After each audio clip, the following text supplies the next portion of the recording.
नमस्कार दर्शकों, YouTube के मेरे चैनल में आप सबका स्वागत है। आज मैं वीडियो लेकर आई हूँ धनु लगन व धनु राशि के लिए देवगुरु बृहस्पति का राशि परिवर्तन। देवगुरु बृहस्पति अभी तक मेष राशि में भ्रमण कर रहे थे। अब 1 मई 2024 से देवगुरु बृहस्पति वृषभ राशि में भ्रमण करेंगे। गुरु के वृषभ राशि में भ्रमण का प्रभाव धनु लगन व धनु राशि पर क्या पड़ेगा, इस वीडियो में हम इसी बात का विचार करेंगे। कुंडली अगर हम धनु लगन व धनु राशि की बात करें तो देवगुरु बृहस्पति बनते हैं आपके लग्नेश और चतुर्थेश, और अभी वर्तमान में गोचर कर रहे हैं पंचम भाव में।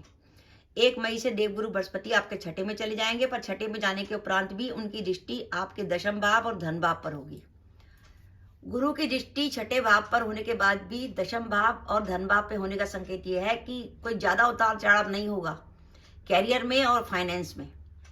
कैरियर में और फाइनेंस में ज्यादा उतार चढ़ाव नहीं होगा। हाँ, चीजों की गति थोड़ी धीमी हो जाएगी।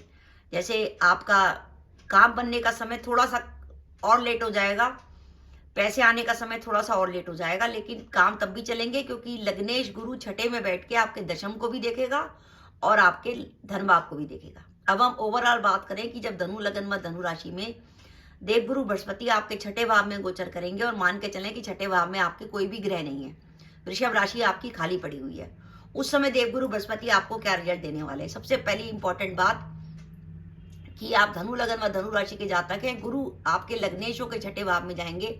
सबसे पहले ध्यान रखिए अपने स्वास्थ्य का, हेल्थ को लेकर।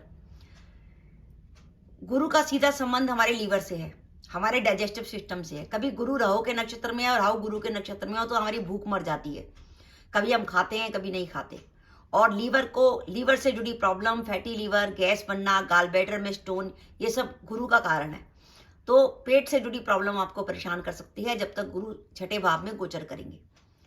गुरु है संतान का कारक ग्रह। संतान का कारक ग्रह जब छठे भाव में गोचर करेगा तो संतान से जुड़े मामलों में आपको कुछ नेगेटिविटी मिलेगी। आपका संतान से मतभेद हो सकता है, संतान को लेकर आपकी किसी प्रकार की चिंता हो सकती है। अगर आपकी संतान बड़ी है तो उससे कुछ विवाद की संभावना बन सकती है। आप अपनी संतान से जो अपेक्षाएं कर रहे थे, हो सकता है वो आपकी अपेक्षाएं पूरी ना हो। गुरु धन का कारक ग्रह भी माना गया है, और उसका छठे भाव में आना इस बात का संकेत है कि आर्थिक स्थिति, जो फाइनेंशियल पोजीशन है, उसमें कुछ उतार चढ़ाव की संभावना बनेगी।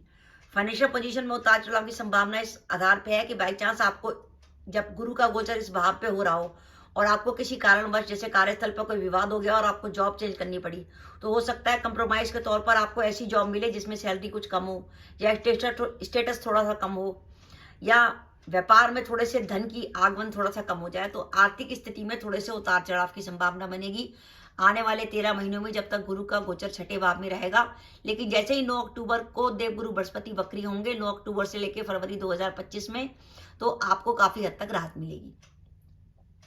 छठा भाव होता है हमारा ऋण रोग शत्रु का। ऋण रोग शत्रु के भाव में लग्नेश का जाना इस बात का संकेत है कि आप जब भी अपना कार्य करेंगे, क्योंकि गुरु का संबंध दशम भाव से बन रहा है, तो कार्यस्थल पर किसी के विवाद की संभावना बनेगी। आप किसी बात से उलझ जाएंगे, तो कोशिश करिए कार्यस्थल पर विवाद से बचें। आगे बढ़ के कोई इनिशिएटिव लेना ना लें, वाद विवाद से बचें। लोग आपको बीच में फंसाने की कोशिश करेंगे।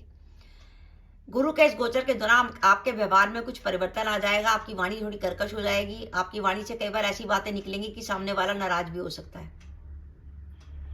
तो थोड़ा अपने व्यवहार को संयत रखिए, मन को स्थिर रखिए।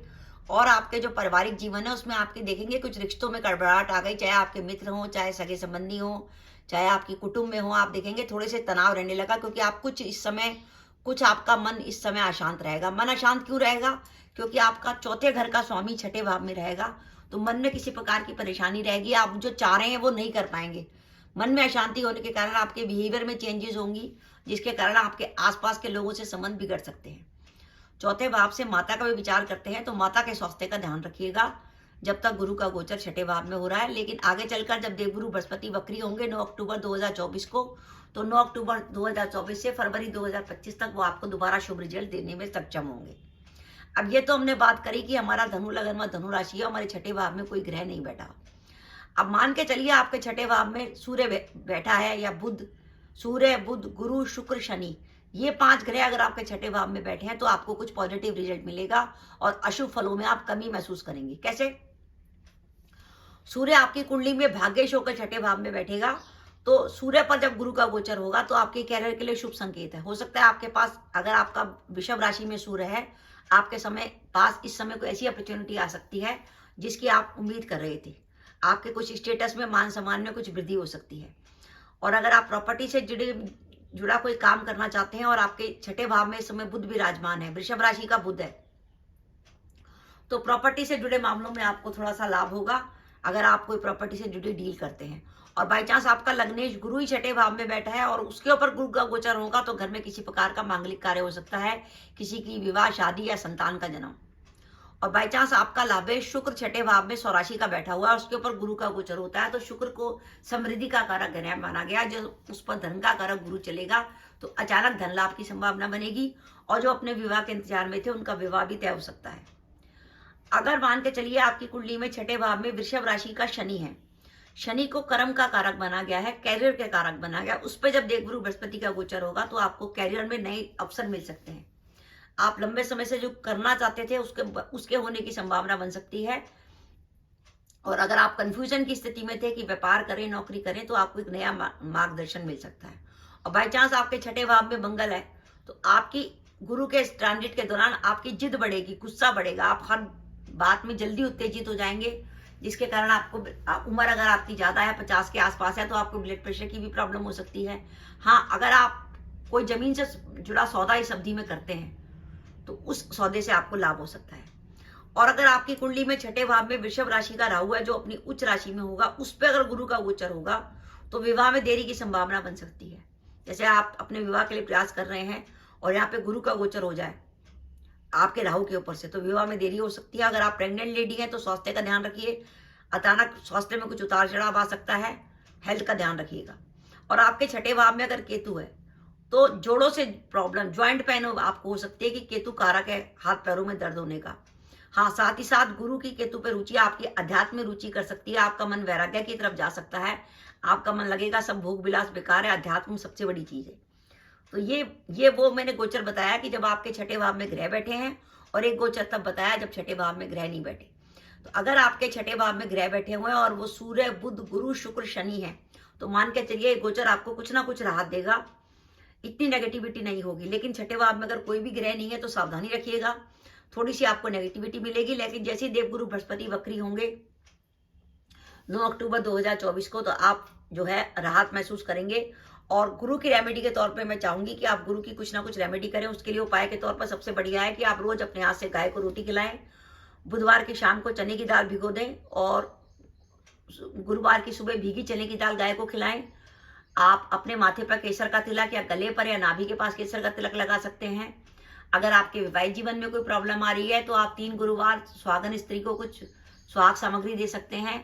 और अगर आपके लिए पॉसिबल हो तो आप गुरु की सब्जी के दौरान पूर्णमासी का व्रत रख के परिवार के साथ शाम को भगवान सत्यनारायण की कथा कर सकते हैं, वो भी गुरु की बहुत अच्छी रेमेडी है। तो दर्शकों, ये मेरा वीडियो था कि धनु लगन व धनु राशि के लिए आने वाले 13 महीनों में गुरु का वृषभ राशि में गोचर कैसा रहेगा। आपको मेरा वीडियो कैसा लगा प्लीज कमेंट बॉक्स में कमेंट करके बताइएगा। इसके साथ ही अगर आप मेरे चैनल पर पहली बार आए हैं और आपने मेरे चैनल को अभी तक सब्सक्राइब नहीं किया तो कृपया मेरा चैनल सब्सक्राइब कर दें, साथ ही बेल आइकन को भी दबा दें, जिससे जब भी मैं अपनी वीडियो अपलोड करूं उसके नोटिफिकेशन आपको मिल जाए और आप मेरा वीडियो देख सकें। इसके साथ ही नमस्कार दर्शकों, जय माता दी।